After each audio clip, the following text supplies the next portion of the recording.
Dear students, इससे पहले हमने जो लाइव क्लास लिया था उस लाइव क्लास में क्वेश्चन नंबर 37 तक हमने डिस्कस किया था। तो इसके बाद से इंटरनेट इश्यूज के चलते लाइव क्लास को हमने कंटिन्यू नहीं कर पाया था।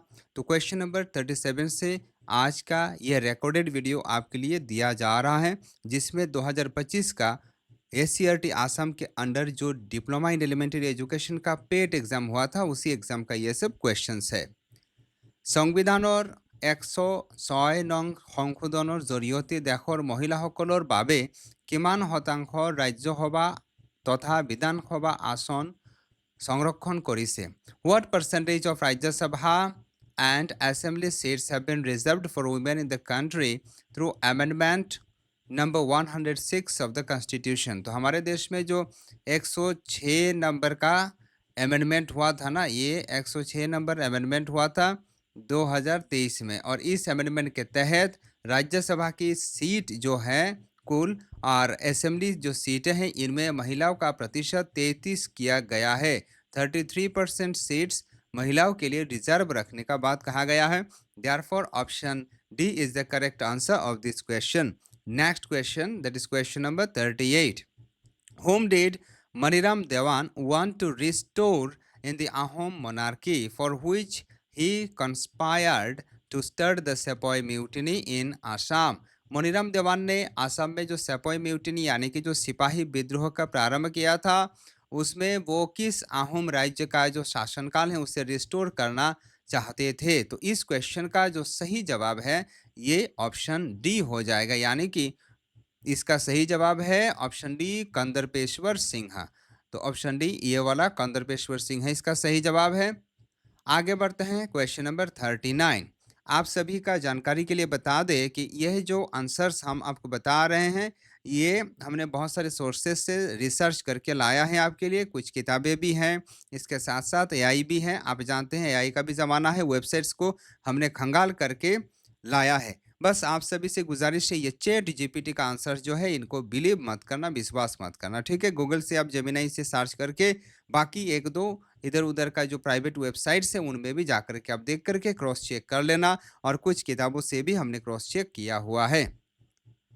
Identify the leader who was associated with the स्वदेशी मूवमेंट। आपको बताना है निम्न में से कौन सा नेता, कौन सा लीडर स्वदेशी मूवमेंट के साथ जुड़े हुए थे। स्वदेशी मूवमेंट यानी कि जो देशी उत्पाद हैं, जो हमारे देश में बनने वाला चीज़ें हैं उनको यूज़ करने पर ये तवज्जो देते थे, बल देते थे।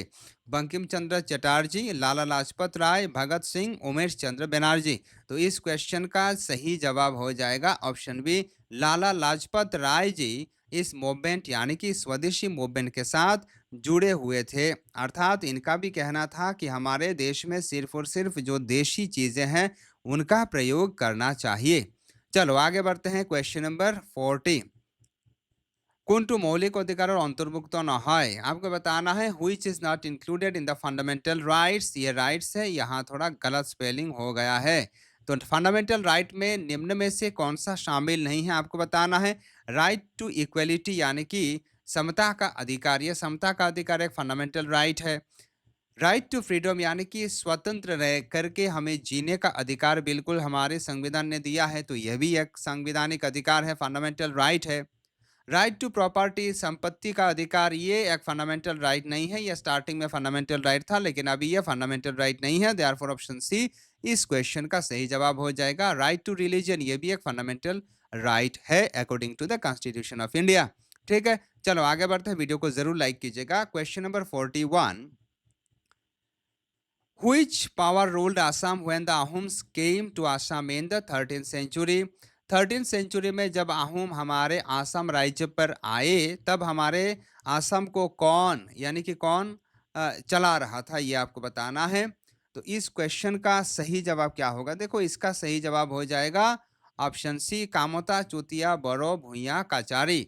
ये हमारे आसाम को शासन कर रहे थे। ऑप्शन सी इसका सही जवाब होगा। चलो आगे बढ़ते हैं। क्वेश्चन नंबर अब 42। Which governor general introduced the policy of doctrine of lapse in India? यानी कि डॉक्ट्रिन ऑफ लैप्स यानी कि सत्व विलोप नीति जिसे बांग्ला में कहा जाता है, स्वत्व विलोप नीति, आपका ज़मीन आपका पास नहीं रहेगा, कुछ इस तरीके का नियम। इसे किसने हमारे देश में क्या किया था? इसे लागू किया था।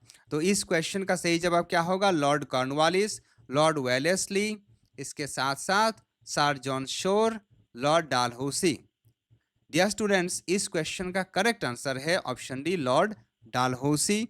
अर्थात लॉर्ड डालहौसी ने ही डॉक्ट्रिन ऑफ लैप्स को, स्वत्व विलोप नीति को हमारे देश में लागू करवाया था। चलो आगे बढ़ते हैं। Question number 43, question number 43, which is not an archaeological source. आपको बताना है निम्न में से कौन सा एक प्रत्नतात्विक उदाहरण या फिर सोर्स उत्साह नहीं है।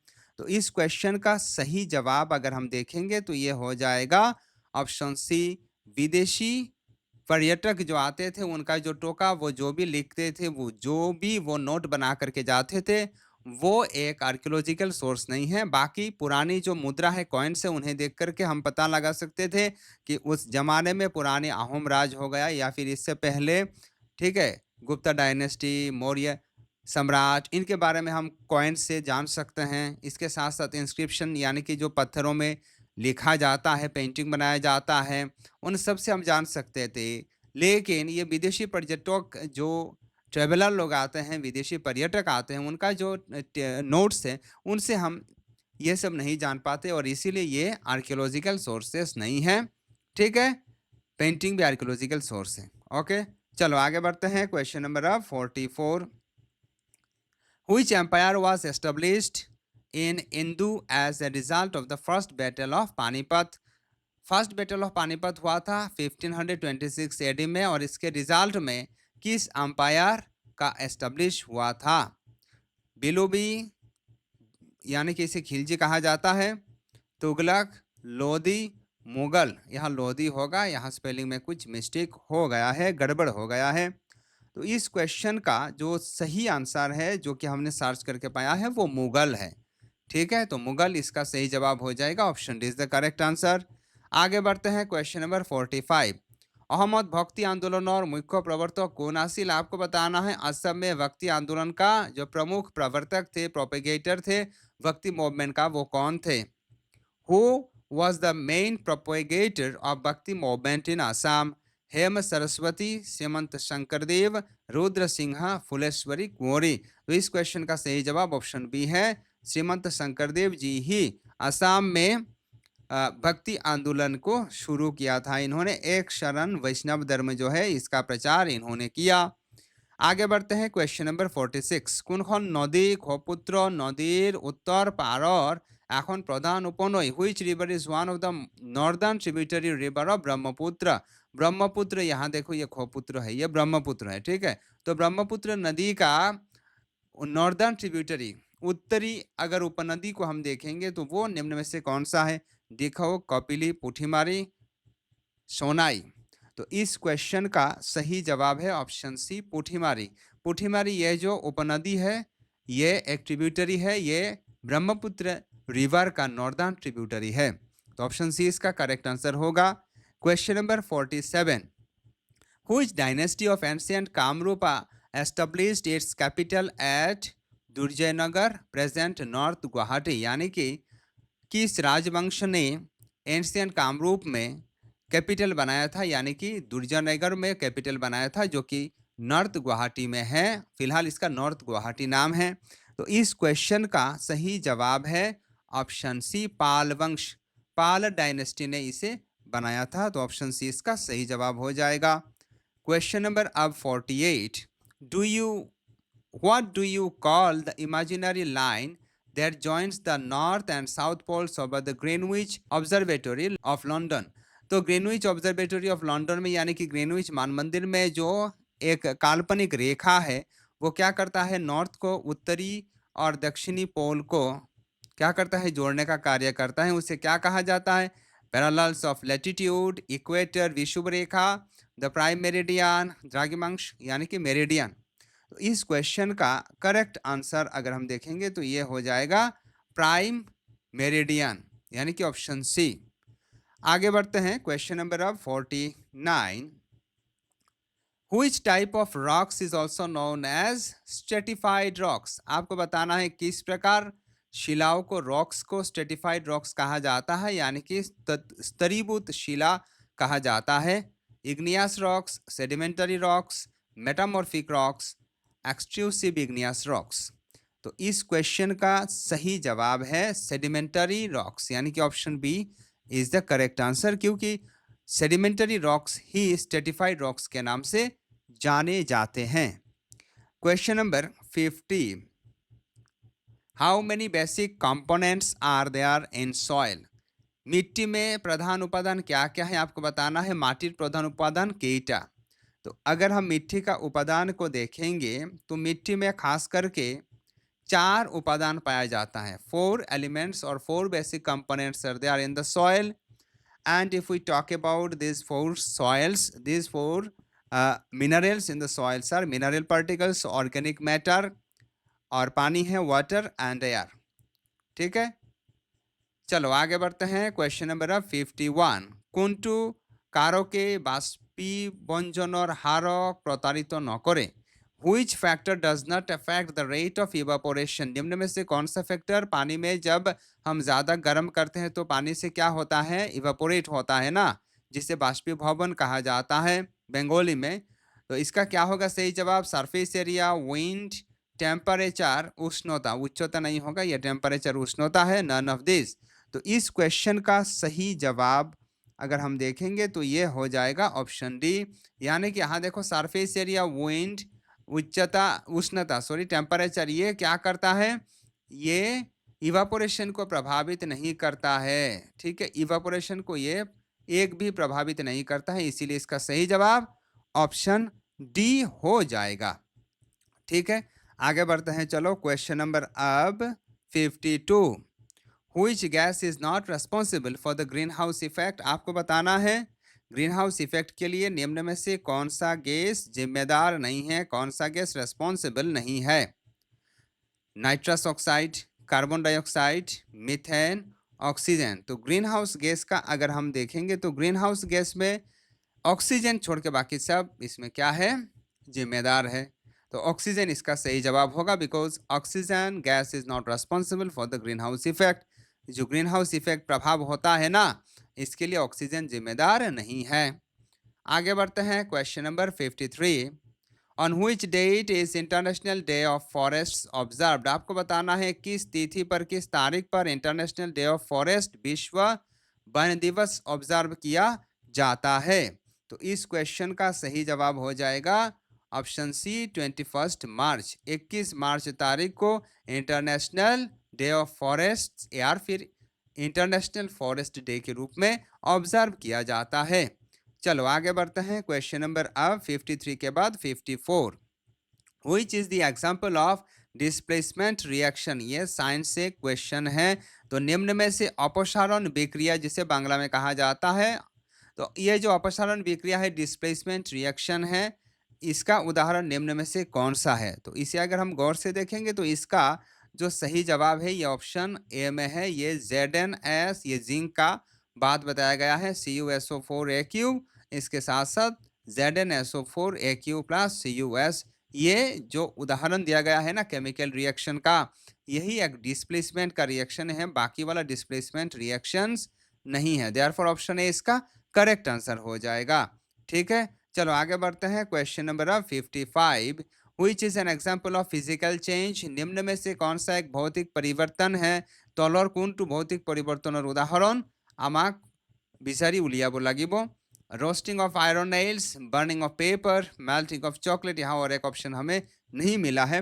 तो इस क्वेश्चन का जो सबसे सही जवाब हो जाएगा ये होगा ऑप्शन सी, यानी कि मेल्टिंग ऑफ चॉकलेट जो है, ये मेल्टिंग ऑफ चॉकलेट कोई भौतिक परिवर्तन नहीं है, ये कोई फिजिकल चेंज का उदाहरण नहीं है। आगे बढ़ते हैं। Question number 56, up to what extent pH value can be measured in a pH scale? pH scale में pH value किस तरीके से अप टू किस लेवल पर नापा जा सकता है? तो इस क्वेश्चन का जो सही जवाब है अप टू व्हाट एक्सटेंट, ठीक है, तो इसका सही जवाब है 0 to 14 तक नापा जा सकता है, यानी कि फ्रॉम 0 to 14। ऑप्शन बी इसका सही जवाब होगा। ठीक है, चलो आगे बढ़ते हैं। क्वेश्चन नंबर अब 57। What is the name of the instrument that measures the intensity of earthquake? यानी कि भूकंप जब आता है तो भूकंप का जो इंटेंसिटी है, भूकंप का जो प्राबल्य है, वो किस मशीन से नापा जाता है? सिस्मोग्राम, रिक्टर स्केल, सिस्मोग्राफ, इसके साथ एनीमोमीटर। तो इस क्वेश्चन का सही जवाब क्या होगा? देखो, इसका जो सही जवाब है ना, ये है seismograph.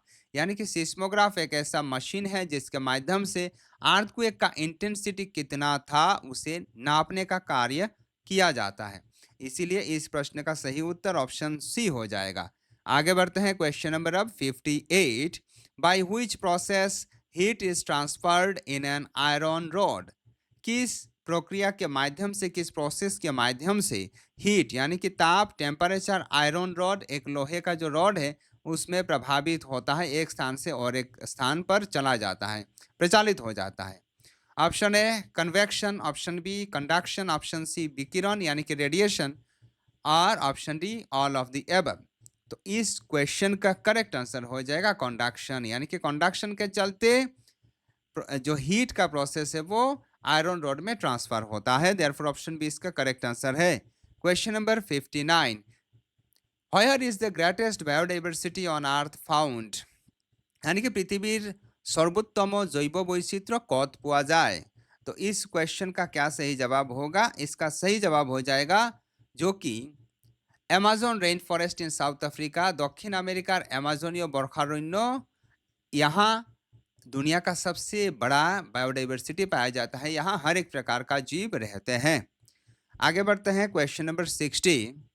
Which type of mirror or lens is used by the dentist to see enlarged image of teeth? यानी कि डेंटिस्ट जो होते हैं, दांत का जो डॉक्टर होते हैं, वो किस प्रकार के, किस तरीके का लेंस को यूज करते हैं, जिनके माध्यम से, मिरर को यूज करते हैं जिनके माध्यम से वो दांतों को बड़ा बड़ा देखते हैं। तो दांतों को बड़ा देखने के लिए डॉक्टरों को कॉनकेव मिरर का यूज करना होता है। तो ऑप्शन सी इसका सही जवाब होगा, यानी कि इसे असमिया में अवतल दापुन कहा जाता है। ठीक है, चलो आगे बढ़ते हैं। क्वेश्चन नंबर अब 61। तलर कोनटू बहुकोशी अनुजीवर उदाहरण? আমাক বিচাৰি উলিয়াব লাগিব নিশ্চয়। তলত দিয়া যিবিলাক আছে যেনে বেক্টেৰিয়া, উকুন, প্ৰটোজোৱা, ভাইৰাছ, এইবিলাকৰ মাজত কোনটো বহুকোষী অনুজীৱৰ উদাহৰণ? সেই প্ৰশ্নটোৰ উত্তৰ হৈ যাব ভেঁকুৰ বা উকুন, यानी कि ফাংগি হৈ যাব এই প্ৰশ্নৰ শুদ্ধ উত্তৰ। ব্যাকটেৰিয়া, প্ৰটোজোৱা, ভাইৰাছ এইবিলাক এককোষী জীৱৰ অনুজীৱৰ উদাহৰণ, কিন্তু ফাংগি বা উকুন হৈছে কি? বহুকোষী এটা অনুজীৱৰ উদাহৰণ, জীৱৰ উদাহৰণ। ঠিক আছে, চলো আগে बढ़ते हैं। Question number 62। सिलाई मशीन और बेजिर गतिटू की गति? What is the motion of a needle in a sewing machine? जो सिलाई करने के लिए मशीन यूज करते हैं ना, उसमें जो सीविंग करने के लिए जो सुई लगाया जाता है, वो सुई का जो गति है उसे क्या कहा जाता है? तो वो हिलने का कार्य करता है। तो इसे सर्कुलर मोशन, बिल्कुल सर्कुलर मोशन में नहीं घूमता है ये लीनियर मोशन, ये रैखिक गति में भी नहीं घूमता है, ये ऑसिलेटरी मोशन, ये बिल्कुल दुल्हन गति है, ये हिलने का, डुलने का कार्य करता है। एक बार इधर एक बार इधर, ये इस तरीके से क्या करता है? सिलाई करने का कार्य करता है, ऊपर जाता है, नीचे आता है। इसीलिए ऑसिलेटरी मोशन यानी कि दुल्हन गति इसका सही जवाब हो जाएगा। देयरफॉर क्वेश्चन नंबर 62 का करेक्ट आंसर होगा ऑप्शन सी। अब आगे बढ़ते हैं। Question number 63। Which of the following is an example of unicellular organism? आपको बताना है तलर कोनटू एककोषी जीवर उदाहरण, यानी कि एक सेल से जो जीव बना है निम्न में से वो किसका उदाहरण है? एमीबा, प्लाज्मोडियम, प्लांट्स, उद्भिद, बोथ ए एंड बी। तो इस क्वेश्चन का सही जवाब हो जाएगा ऑप्शन डी, यानी कि बोथ ए एंड बी, क्योंकि ये जो एमीबा है, ये एमीबा भी यूनिसेलुलर ऑर्गेनिज्म है। प्लाज्मोडिया जो है, ये प्लाज्मोडियम भी यूनिसेलुलर ऑर्गेनिज्म है। देयरफॉर इस क्वेश्चन का करेक्ट आंसर हो जाएगा ऑप्शन डी। ठीक है, क्वेश्चन नंबर आप देखो 64। बॉलर एसआई एকক की? आपको बताना है what is the SI unit of force? Force का एसआई यूनिट क्या है? तो याद रखिएगा, फोर्स का अगर हम एसआई यूनिट को देखेंगे तो फोर्स का एसआई यूनिट होता है न्यूटन। फोर्स का ऐसा यूनिट है न्यूटन, यानी कि ऑप्शन ए इसका करेक्ट आंसर हो जाएगा। आगे बढ़ते हैं क्वेश्चन नंबर 65। এতিয়া অসমীয়া কুৱেশ্যন অৰ উত্তৰ আমাক উলিয়াব লাগিব। বাক্যটোত থকা বিশেষণীয় বিশেষণ পদটো বাছি উলিওৱা। তলৰ বাক্যটোত আমি মন দি চালে পাম যে সেই বাক্যটোত ল'ৰাটো নিচেই চেৰেলা বা মৰম লগা সেই যিটো দিয়া হৈছে সেইটো হৈছে এটা মানে কিহৰ উদাহৰণ? বিশেষণ পদৰ উদাহৰণ। ল'ৰাৰ গুণ ইয়াত কি হৈছে? আমি এই বাক্যটো পঢ়িলে ল'ৰাৰ গুণ ইয়াত বুজিব পাৰোঁ। মই ইমান অসমীয়া ভালকৈ ক'ব নোৱাৰোঁ, কিন্তু আপোনালোকে সেইটো মেনেজ কৰিব লাগিব দেই। ব্যাকৰণত উদাহৰণ সহায়েৰে সূত্ৰৰ শিক্ষা দিয়া শিক্ষণ পদ্ধতিটো হ'ল ব্যাকৰণ। যেতিয়া আমি ল'ৰা ছোৱালীক কেঁচুৱাসকলক পঢ়া শুনা কৰাও থাকোঁ, যেতিয়া আমি বুজাবৰ চেষ্টা কৰোঁ, তেতিয়া আমি উদাহৰণ দিয়াৰ সময়তে সূত্ৰৰ কেইটামান সূত্ৰ আমি শিকাবলৈ চেষ্টা কৰোঁ। এই যিবিলাক সূত্ৰ আমি শিকাবৰ চেষ্টা কৰোঁ, ইয়াক কি পদ্ধতি বুলি কয়? ইয়াক इंडक्टिव मेथड বুলি কয়। यानी कि इसका सही जवाब हो जाएगा कौन सा होगा इसका सही जवाब? ऑप्शन डी आरोही पद्धति বুলি ইয়াক কোৱা হয়। यानी कि ইংলিছত সেই পদ্ধতিক ইণ্ডাক্টিভ মেথড বুলি কোৱা হয়। নেক্সট কুৱেশ্যনত আমি আহিছোঁ। এতিয়া দফাটো পঢ়া আৰু তলত দিয়া প্ৰশ্নবোৰৰ উত্তৰ দিয়া। আমি যদি অসমীয়া ভাষা লৈ থাকোঁ তেনেহ'লে DLED পেট পৰীক্ষাত এনেকুৱা প্ৰশ্ন আমাক দেখিবলৈ পোৱা যাব। এনেকুৱা প্ৰশ্ন আমি পাম যে কম্প্ৰিহেনশ্যন টেষ্টৰ প্ৰশ্ন কেইটামান দিয়া হয়। এতিয়া এনে সংক্ষিপ্ত ৰূপেৰে এখন পেৰাগ্ৰাফ আমাক দিয়া হ'ব। পেৰাগ্ৰাফখন ভালকৈ পঢ়িব লাগিব আৰু ইয়াৰ পিছত আমাক উত্তৰ দিব লাগিব। পৰিশ্ৰমী মানুহৰ শ্ৰমেই সুখ, তেওঁলোকৰ কাৰণে শ্ৰম এটা ৰাগীৰ নিচিনা। ৰাগী কৰা মানুহৰ ৰাগী নহ'লে গা মন বেয়া কৰে, তেনেদৰে শ্ৰম কৰা মানুহৰো শ্ৰম নহ'লে গা মন বেয়া লাগে। শৰীৰ সবল কৰিবলৈ আৰু সংসাৰত উন্নতি কৰিবলৈ হ'লে পৰিশ্ৰম কৰিব লাগিব। আমি যদি জীৱনত কিবা কৰিব লাগে, আমি যদি নিজৰ জীৱনত এটা ভাল কাম কৰি যাব বিচাৰোঁ, তেনেহ'লে আমাক পৰিশ্ৰম কৰিব লাগিব।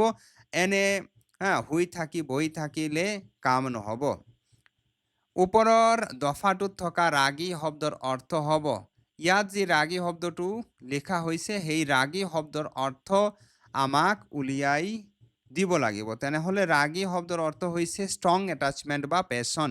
ইংলিছত আমি ক'ব পাৰোঁ, আৰু এটাক অনুৰাগ বুলি কোৱা হয়। তেনেহ'লে এই প্ৰশ্নৰ শুদ্ধ উত্তৰ অপশ্যন বি হৈ যাব। Next question number 68। উদ্গতিৰ লগত জড়িত হৈ থকা শব্দ হ'ল। উদ্গতিৰ লগত জড়িত হৈ থকা শব্দ তলৰ কোনটো? পৰিশ্ৰম, আৰাম, অনুকৰণ, অভাৱ। এই প্ৰশ্নৰ শুদ্ধ উত্তৰ কি হ'ব? এই প্ৰশ্নৰ শুদ্ধ উত্তৰ হ'ব পৰিশ্ৰম। অপশ্যন এ এই প্ৰশ্নটোৰ শুদ্ধ উত্তৰ হৈ যাব।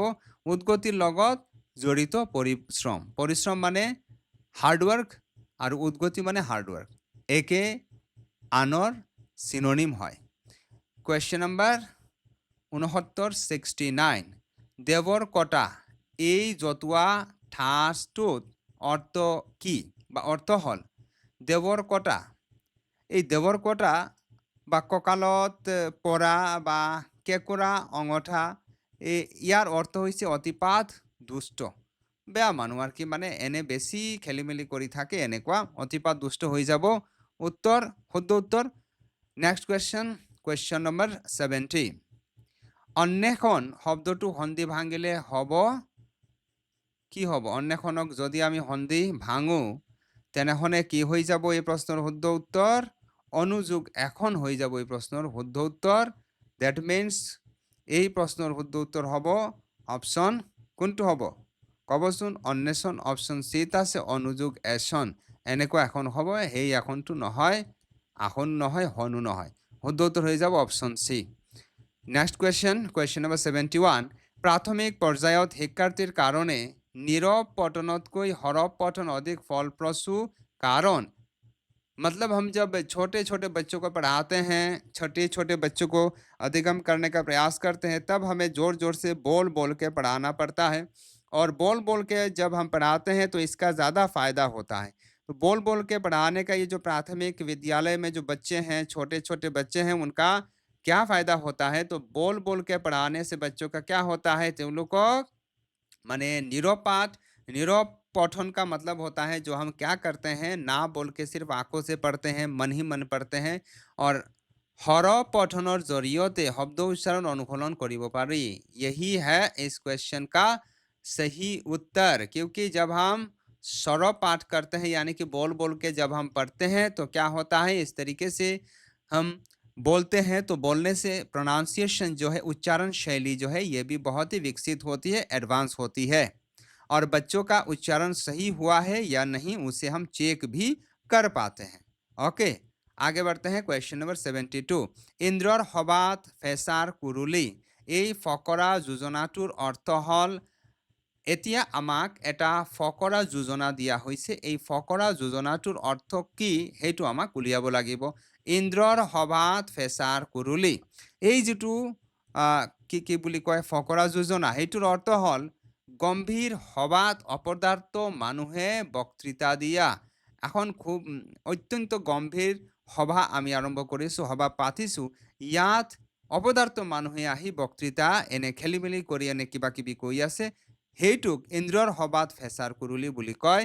তেনেহ'লে অপশ্যন বিটো এই প্ৰশ্নৰ শুদ্ধ উত্তৰ হৈ যাব। পৰৱৰ্তী প্ৰশ্ন, তলৰ শব্দসমূহৰ মাজৰ পৰা স্ত্ৰীলিংগ বুজোৱা শব্দটো বাছি উলিওৱা।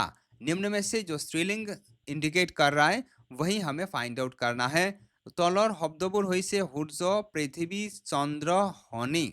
ইয়াত সূৰ্য, চন্দ্ৰ, শনি এই তিনিটা শব্দই পুংলিংগ বুজাই আছে, পুৰুষ বুজাই আছে, নহয় জানো? পুৰুষ বুজাই আছে নেকি? না, এইবিলাক সূৰ্য, পৃথিৱী, চন্দ্ৰ, শনি, এইবিলাক এই সূৰ্য, পৃথিৱী, চন্দ্ৰ, শনি ইয়াৰ মাজত যদি আমি চাওঁ তেনেহ'লে এই প্ৰশ্নৰ পৃথিৱী হৈ যাব শুদ্ধ উত্তৰ। কিয়নো পৃথিৱী এই শব্দই স্ত্ৰীলিংগ বুজাই আছে, কিন্তু সূৰ্য, চন্দ্ৰ আৰু শনি এইবিলাকে কি ইণ্ডিকেট কৰি আছে?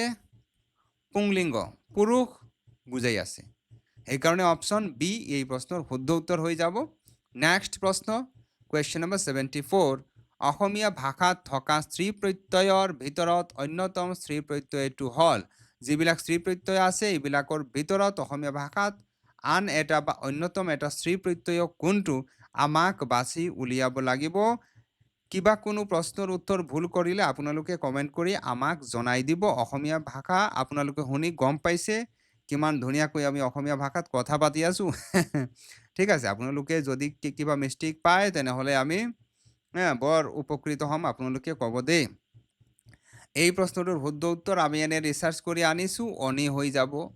অনি, অনি এই প্ৰশ্নটোৰ শুদ্ধ উত্তৰ হৈ যাব। ভুল থাকিলে আপোনালোকে ক'ব। Next question, question number 75। নিৰ উপসাগৰ যুগত হোৱা শব্দ কোনটো? নিৰ উপসাগৰ নহয়, সেইটো উপসৰ্গ হ'ব পাৰে। উপসৰ্গৰ যুগত, নিৰ উপসৰ্গৰ যুগত যি শব্দটো বনিছে সেইটো আমাক বাছি উলিয়াব লাগিব। তেনেহ'লে নিৰোগ সেই যিটো শব্দ, এই নিৰোগ শব্দটি নিৰ উপসৰ্গৰে বনিছে। সেইকাৰণে অপশ্যন বি এই প্ৰশ্নৰ শুদ্ধ উত্তৰ হৈ যাব। Question number 76। ইতৰেতৰ দ্বন্দ্ব সমাস কোনটো? ইতৰেতৰ দ্বন্দ্ব সমাস তলৰ কোনটো আমাক বাছি উলিয়াব লাগিব। তেনেহ'লে আমি যদি ইতৰেতৰ দ্বন্দ্ব সমাস চাওঁ, ইয়াত হৈ যাব ৰামকৃষ্ণ। ৰামকৃষ্ণ যি শব্দটো আছে ডেট মিনছ অপশ্যন এ এই প্ৰশ্নৰ শুদ্ধ উত্তৰ হৈ যাব। ৰামকৃষ্ণ, এই ৰামকৃষ্ণ হৈছে ইতৰেতৰ দ্বন্দ্ব সমাসৰ উদাহৰণ। ঠিক আছে, ইতৰেতৰ দ্বন্দ্ব সমাসৰ উদাহৰণ হৈছে ৰামকৃষ্ণ। কুৱেশ্যন নম্বৰ 77 আৰু এই প্ৰশ্নৰ মাধ্যমে আজিৰ ক্লাছ আমি শেষ কৰি দিওঁ। সি এক বচনটো বহুবচন কৰিলে কি হ'ব? সি এক বচনক যদি আমি বহুবচন কৰোঁ তেনেহ'লে সেইটো সিহঁত হৈ যাব। ঠিক আছে, সিহঁত এই প্ৰশ্নৰ শুদ্ধ উত্তৰ হ'ব। সেইকাৰণে কুৱেশ্যন নম্বৰ 77 শুদ্ধ উত্তৰ হৈ যাব ऑप्शन ए। डियर स्टूडेंट्स, आज का वीडियो में बस इतना ही। इसी प्रकार और भी आने वाले वीडियोस को सबसे पहले पाने के लिए आपको हमारे चैनल सार्थक एजुकेयर को अभी सब्सक्राइब करके रखना है। मिलते हैं अब से अगले वीडियो में और एक शानदार टॉपिक के साथ। तब तक के लिए आप इसी प्रकार पढ़ाई करते रहिए, आगे बढ़ते रहिए। नमस्कार, जय हिंद।